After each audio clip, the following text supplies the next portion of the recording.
All right. Hey, you've had another great week, and I'm really pleased with your progress. I know I keep saying that, but it's true. The English folk song on page 76 sounds really good. You don't really have to work on that one anymore. Any of these songs are great to warm up with or to continue to play just to remind yourself of these things. Gavotte sounds good. I'd like for you to use it as a warm-up this week, and you don't have to repost it or anything. I did want to demonstrate that first right-hand slur and how it should sound. You might play it by itself, just because I think it's the left hand changing chords that's causing the problem. So if you're playing the right hand by itself, you just want to have it nice and smooth. Just keep going. So when you play the left hand, you want it to sound the same. Well, I'm hearing a break in there. I'm hearing a right chord when you play it. So just make sure that you're smoothing out the right hand. You might try lifting the left hand and changing the chord, lifting the left hand during the E eighth note. So you just want to keep that nice and smooth, and then also watch the piano, the softer dynamic at measure 4. Otherwise, very, very, very nice. When you turn the page to page 78 and 79, you're going to see inner ledger note B. You already know C and B for the left hand. This is middle C, and then the very next note down. These are the exact same notes, but for the right hand. So you're playing middle C, and then you're right next door here to the B below it. So you have two exercises. There are two techniques of playing the B with the right hand. This is just simply the B written for the right hand, in case that wasn't clear. So in the first warm-up, I want you to see my hands as I play here. In the first warm-up, we're using the technique where you simply move your thumb down to B. So the rest of your fingers stay in the same place. You just simply move your thumb down to B. So we're playing D and B and so forth. The second way of playing that B below middle C is to play the C with the right hand and then cross the two finger over. Notice I'm picking up my whole hand when I do that.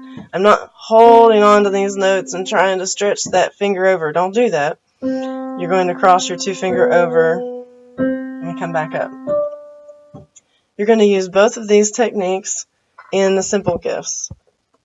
The first one, where you're simply moving your thumb down, is found, and these are circled finger numbers. So when you see the circled finger number, you know it's showing you extend.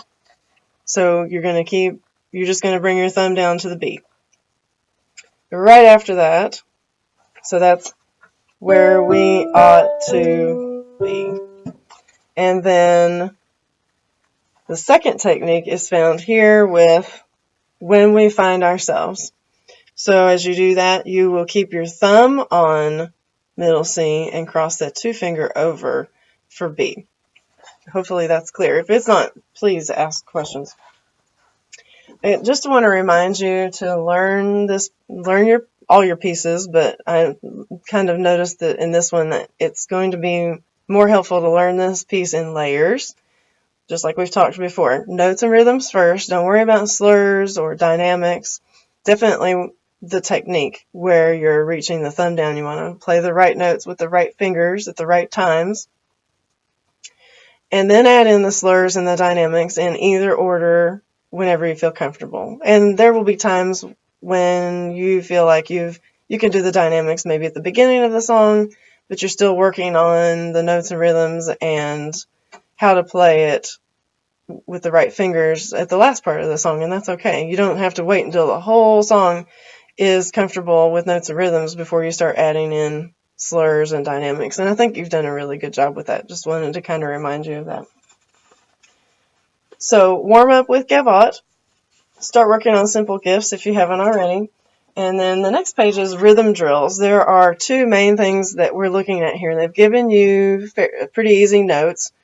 There's one line for right hand and one line for left hand. So we're reviewing rhythms with eighth notes. So we have 1, 2, and 3, 4, 1, 2, and 3, 4. In the second section, we have a different rhythm. 1 and 2, 3, 4, 1 and 2, 3, 4. And then at the bottom, we have 1 and 2 and 3, 4, 1 and 2 and 3, 4. And when you finish the line the first time, you can go back and repeat it an octave higher or lower, depending on which hand is playing. So the first thing that we're reviewing in this technique on this technique page are the rhythms of eighth notes. The other thing that we're kind of focusing on are dynamics. So you have forte and then piano and then you have mezzo forte. So you're going to have 3 different dynamic markings, distinctive dynamic markings that you're going to be working on. So you want the first one to be forte, loud, and then soft. And then mezzo forte, so loud but not as loud as the first one, and so forth. So just be careful to hone in on those. You want the mezzo forte to still be loud but not as loud as the forte. So you want your forte to be nice and big so that you have plenty of room in between for that mezzo forte. And it will take, it takes time to be able to control your volumes. And you may go on to the theory, just, work towards finishing up the unit. And if you have time to do your theory page and post it, great. If not, not a big deal. We're going to learn some new notes next week. Hope you have a great weekend, and I'll talk to you soon.